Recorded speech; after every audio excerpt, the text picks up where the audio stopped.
2025 బాలీవుడ్ కి golden year అనే చెప్పాలి. గత కొంతకాలంగా పెద్దగా సౌండ్ చేయని బాలీవుడ్ కి లాస్ట్ ఇయర్ ఊపిరిపోసాయి సినిమాలు. పెద్ద చిన్న తేడా లేకుండా, కంటెంట్ తో సంబంధం లేకుండా ఆడియన్స్ ఆకట్టుకున్నాయి బాలీవుడ్ సినిమాలు. చావా, ధురంధర్ హిట్ లిస్ట్ లో టాప్ లో నిలిచాయి. తెర మీద ఏం చెప్పినా సరే కన్విన్సింగ్ గా చెబితే, కంటిన్యూటీ కరెక్ట్ గా ఉండి బోర్ లేకుండా చెబితే సినిమా నిడివి ఎంతసేపున్నా ప్రేక్షకుడు పట్టించుకోడనే విషయాన్ని మరోసారి ప్రూవ్ చేసిన మూవీ ధురంధర్. భాషా సరిహద్దులు దాటి చెలరేగిపోయింది ధురంధర్. వసూలు చూసి అందరూ వావ్ అన్నారు. ఇప్పుడు ధురంధర్ రూట్ లోనే ట్రావెల్ చేస్తోంది బార్డర్ 2. బార్డర్ సినిమాకి సీక్వెల్ గా తెరకెక్కింది ఈ మూవీ.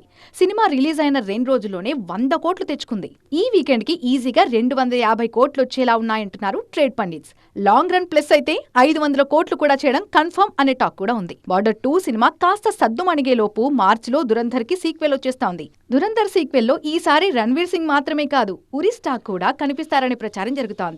ఫస్ట్ పార్ట్ లో జరిగిన మిస్టేక్స్ అన్నిటిని కూడా సరిదిద్దుకొని సెకండ్ పార్ట్ తో థియేటర్ లో ల్యాండ్ అవుతానని ఆల్రెడీ చెప్పేశారు ఆదిత్యధర్. సో బాలీవుడ్ స్పీడ్ మీదుందన్న విషయం కన్ఫర్మ్ అయింది. దీన్ని ఢీ కొట్టాలంటే ఇంతకు 100 రెట్లు వేగంతో దూసుకుపోవాల్సిన కంపల్సరీ సిచ్యువేషన్ ఉందంటున్నారు టాలీవుడ్ మేకర్స్.